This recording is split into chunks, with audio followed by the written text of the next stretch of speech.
What's up guys, Zmanstardust here, how y'all doing? Just wanted to do a deck profile of my 6 Samurai deck. Now, mind you, this deck is not tournament based anymore, this is more for fun. So let's get this party started. So starting off, the main tuner of the deck. 6 Samurai Kagemusha. So Kagemusha is the main tuner's 2-star, and it's one of those cards that's easily searchable or summonable with other monster effects. It's great for summoning out the main synchros. It's also great for bringing out any other synchro monster that you have in your extra deck. Next up, we run in here 2 Elder of the 6 Samurai. Basically, so what's going on with this thing is if you're on turn 2, it's like your Cyber Dragon, they already have a monster on board. You can special summon it onto the field and essentially go from there, maybe create some plays, whether it be Exceed Summon or Synchro Summon. I'm not really a Link guy, by the way, so you're not going to see any Link monsters in my extra deck, so we're going to go from there. Next up, I run 2 copies of Kageki, Legendary 6 Samurai Kageki. Essentially, its effect is to summon out another 6 Samurai monster. So that's great for having Elder for Exceeds, for Kagemusha to be out on board to go into the Synchro. Also, with another 6 Samurai on the field, it gains 1500 attack. Then I run 3 copies of Legendary 6 Samurai Kizan. It's really good for that special summon, so like you get more board play, you get more Bushido counters, which comes into effect later. It also gains attack up to 2100 once there's a couple other samurais on field, but it's there to create open gameplay, whether it exceeds just attack power or even synchro. Next up, I know people say I'm a little crazy for doing this, but I run 2 Grandmaster of the 6 Samurai. Now, Grandmaster is a 2100 beat stick, and also when there's another samurai on field, you can special summon it, and with that, it is a good capability, and also bringing another samurai back into your hand after it gets sent to the graveyard from a card effect. Usually one's in the graveyard, or I draw it much later on, so then I don't have to worry about the ability where only one's on field. Yeah. Next up for the hand trap, I run is 2 Effect Veiler. I run 2 copies. So with that, it is another tuner for me, a 1-star tuner, but it's usually used to stop effects from my opponents that drop something on field. After that, what I do is run 1 copy of Legendary 6 Samurai Inishi. Inishi has that compulsion effect where essentially you send 2 cards from your graveyard to the banished side, and then you can send something back to hand. After that, there's also the ability where it gains attack points, so that it goes up to 2200, making it a nice little 4-star beat stick. I do run 1 copy of Zanji. Zanji is amazing. What happens with Zanji is he can run over things, and if there's another samurai on the field, obviously I can keep him on board, but then it will destroy that thing I'm having a problem with. I do run 1 copy as well of Hand of the 6 Samurai. Hand is good for basically blowing up things. You can pop off material of other 6 Samurais or itself to get rid of something.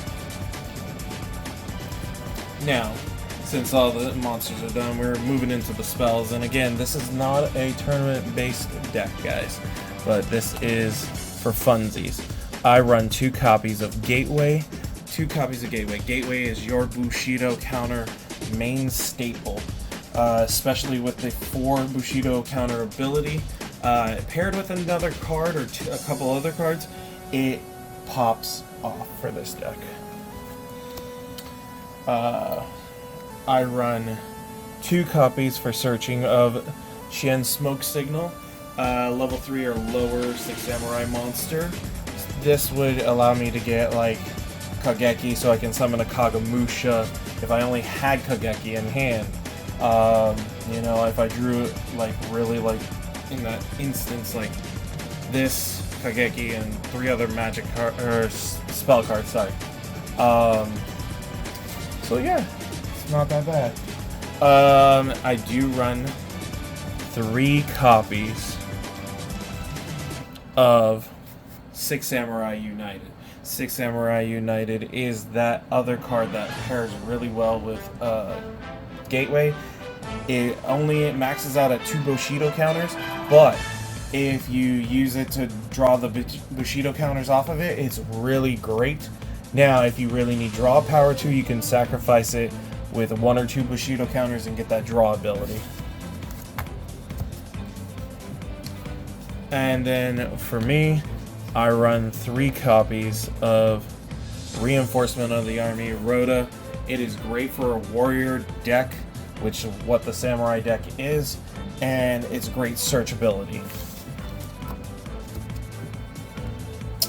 Another great searchability card is Asceticism of the 6 Samurai. Now what this does essentially, I will say as an example, if I summon Kagamusha onto the field here, and I had no other targets in my hand to maybe help myself out for a special summon, I will use this card to target Kagamusha, bringing out a monster of the same attack power but a different name. So I would summon an Elder and then go into a Synchro with it.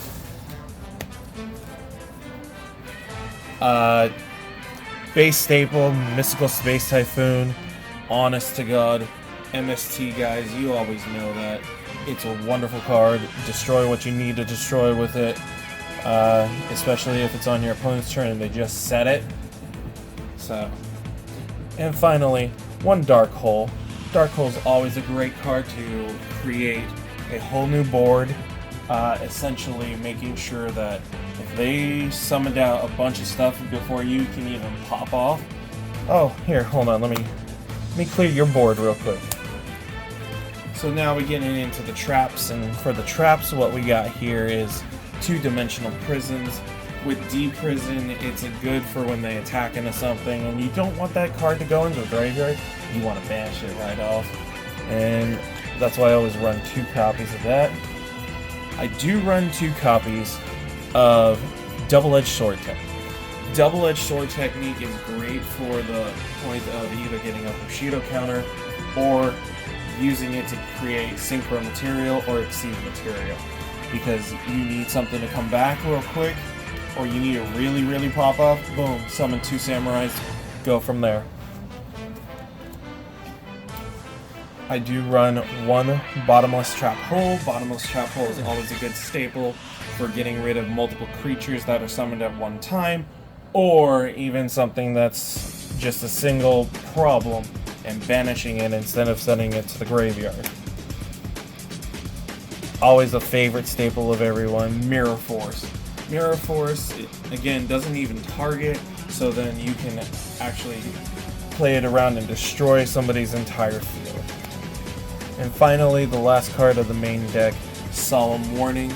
With Solemn Warning, essentially stopping a special summon that you do not want to happen, and paying that 2,000 life points to make sure it doesn't. And it can't be countered unless there's another counter trap. Now, guys, we're going to go into the extra deck. And what I run in the extra deck is I run 1 Wind-Up Zenmaines.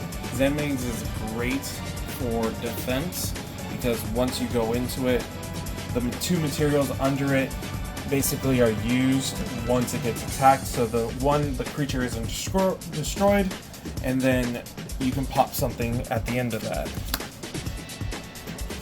Next, I run Blade Armor Ninja. Blade Armor Ninja is a great card because with the 2 materials under it, you can detach 1 and either turn into a double attack, or if you're going for direct life points, 4,400 is nothing to sneeze at to take out an opponent. If you really need to get over something, Heroic Champion Excalibur. Dropping the 2 material behind it, you turn it into a 4,000 beat stick, or at the point of attacking directly, you cut your opponent's life points in half. With Bushido counters, having a Shadow of the Six Samurai Shien is always really good because, again, it's something you can lead into to get an extra couple Bushido counters. It also can turn Kageki into a 3,500 beat stick from its ability because it changes the original attack of a samurai creature to 2,000, and since Kageki is only like 500, it turns it into 2,000 and then gains that ability with another samurai to add 1,500. Now for the main synchro, we run 3 legendary Six Samurai of the Shien. Shien basically stops spells and traps that aren't a counter spell or counter trap. It's great to pick and choose, especially if you got 3 on board, you're like chilling. I run 1 Ally of Justice Catastor. Catastor is really great for getting rid of those problem monsters that are non-dark specific. Immediately destroys them. I also run Naturia Beast. That level 5 synchro is great for stopping spell-based decks, especially when you summon it out. You mill 2 and you keep stopping the spells. Eventually they're either going to give up or they're just going to say, you know what, we're going to keep going and see what happens. I also run its counterpart, Naturia Barkion, the 6-star. It stops traps as long as I banish 2 cards from the graveyard, and it's a decent attack too, 2,500. Now I do like to run Yugioh Guardian. Yugioh Guardian's really great for being a 2,800 6-star monster, and along with that, it can bring monsters you destroyed back over to your side instead, and you can use them as material too for synchro summons. I do like running Brionic Dragon of the Ice Barrier. It's always good to have something to return things to the hand just in case. And if we really need a full board reset, Black Rose Dragon. I run that. It's always been a staple. It's a good level 7 creature. So, now guys, I always have to have my boy. I gotta run my Stardust Dragon. Stardust Dragon will always have my heart. And with this creature, I could stop things that would destroy my field, basically destroy anything, and send it to the graveyard and then resummon it. And finally, for the extra deck, Trishula of the Ice Barrier. Trish is really good in case you want to start off the board or even mid-game, ruin something. Once it's synchro summoned, you can banish 1 card from the... No, sorry. You can banish 1 card from the hand, graveyard, and field. So, yeah, that is my deck profile. If you guys want to see more of this, let me know, and we'll go from there. See you guys next time.